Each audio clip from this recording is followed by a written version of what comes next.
What's up YouTube, Zero here, and today I have an EPIC BAS-B Ghost build in Call of Duty Modern Warfare 3. In this video, I'll go over the attachment setup on the BAS-B, then I'll get into the overarching equipment that I utilize with this build.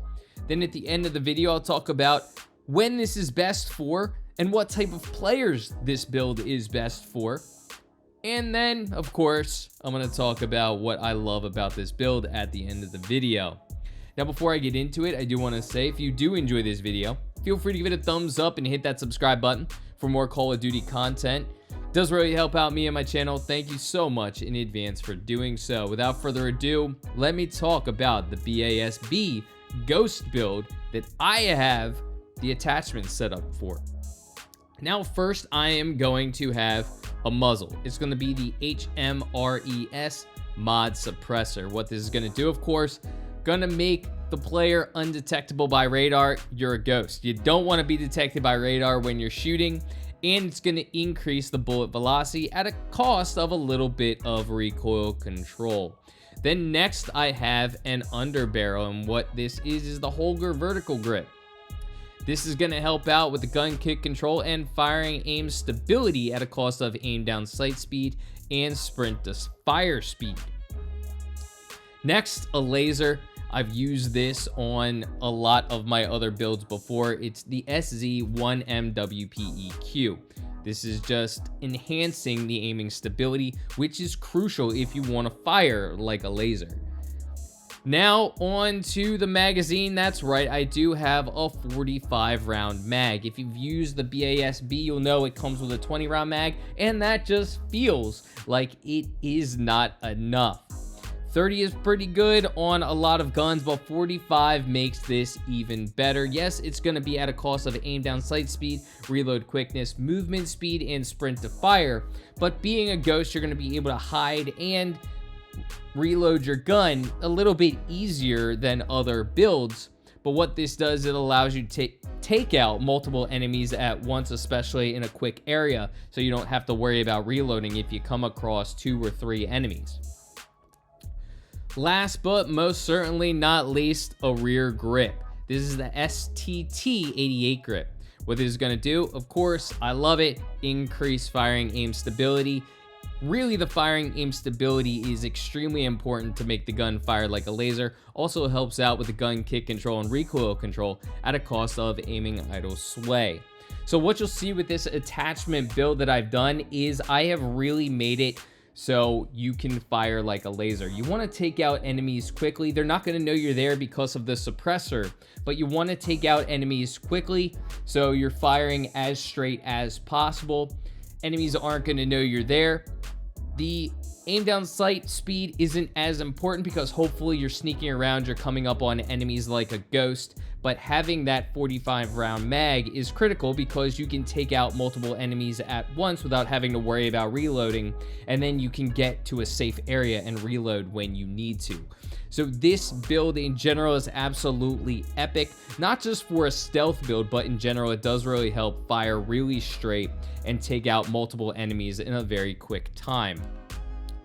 Now for the overarching build of this, of course, I have Assassin Vest equipped. This is a no-brainer for a stealth build. The kills don't display skulls, and you're immune to UAV and enemy radar effects, even when you're stationary. That is absolutely epic. You can hide in a corner if you need to for whatever reason. You know when an enemy's coming, you can let them pass, shoot them in the back, or for whatever reason, if you're helping your team capture a zone, not necessarily being on the zone itself, say it's hard point or domination, your teammate is capturing the zone, you can hide near the zone without being on the zone and catch other enemies off guard. So you can utilize it to your advantage that way as well. Now for the tactical, I'm sticking with the stun grenade, although you could play around with this a little bit. I do like stunning enemies, but there are a lot of different tacticals you can utilize for a stealth build. I'm just sticking with the good old stun for this, but there are plenty that you can use. Now for the lethal, I'm having a little bit of fun. That's right, I'm going with the throwing knife. Of course, the throwing knife is one, very easy to utilize. 2, it can get kills pretty quickly. Of course, now this build, I've lessened the reload quickness time. So if for whatever reason you're down to the last of your ammunition in your mag and you're not going to have enough to take out an enemy, the throwing knife is going to be your savior. Now, I don't use it as much in this video, but it is insanely awesome. You can throw it really quickly and take out an enemy, even if that enemy is shooting at you first.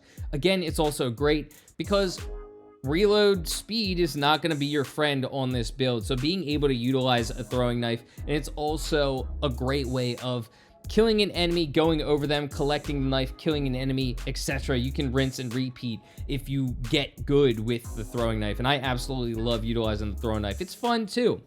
Then I have the scavenger gloves. Y'all have seen this on my builds before. You resupply ammo and throwing knives from dead players. Again, coupling with that throwing knife, you kill a player, you're resupplying your throwing knife, so that's even more crucial. For the boots, I'm using the covert sneakers. It eliminates your footstep sound, so enemies aren't going to be able to hear you coming up on them. Absolutely great for a ghost assassin type build. Now, finally, gear. I actually have played around with 2 different gear for this build. I like to have fun with both. You can utilize whichever one you want. I've used Mission Control Comlink, which you see in this video. It reduces the kill streak cost by 1 and the score streak cost by 125. I do like using that because I can get my score streaks or kill streaks more often, and that's always awesome and fun to have, especially if you can get them multiple times a game and you're good at using them. You can get a lot of kills quickly with some of those score streaks. Or sometimes I utilize the data jacker, and what the data jacker does is enemies you kill drop a smartphone. Collecting the smartphone generates a radar ping from that location. So when you are playing as an assassin, you kill an enemy, you get a radar ping once you collect that smartphone, and you can see what enemies are in the vicinity, which is absolutely awesome. So you can sneak up on those enemies as well. So when are you going to want to use this build, and what type of players is it good for? Of course, this is great for the players who want to be stealthy. Now, it's a little bit harder to utilize this build if you want to actually complete the objective. So if you're capturing domination zones, if you're capturing hard points, the game tells the enemy when you're in those zones. Not saying that this can't be utilized for that. I've utilized this for that, and it works just fine. However, personally, when I'm capturing zones, I do like having the EOD padding to protect from those grenades. I like having a trophy so I can utilize that to protect from lethals and tacticals that are being lobbed onto the area. So while this can still be utilized for objective-based game modes, if you want to capture those objectives, it's not as great as utilizing the trophy and the EOD padding or the tac mask to protect from the tacticals as well. But this is absolutely fantastic for any time you want to be stealthy. Again, if you don't want to capture those zones in hardpoint, you can camp near the area and protect your teammate who is capturing the area. Don't get it twisted. You don't have to be on the area to be completing the objective. You're helping your teammate out by kind of hiding and making sure enemies don't bother your teammate. So you are still doing what you need to do for that objective, even if you're not capturing it. You're not getting the points that way, but you're getting the kills so your team can capture it in general.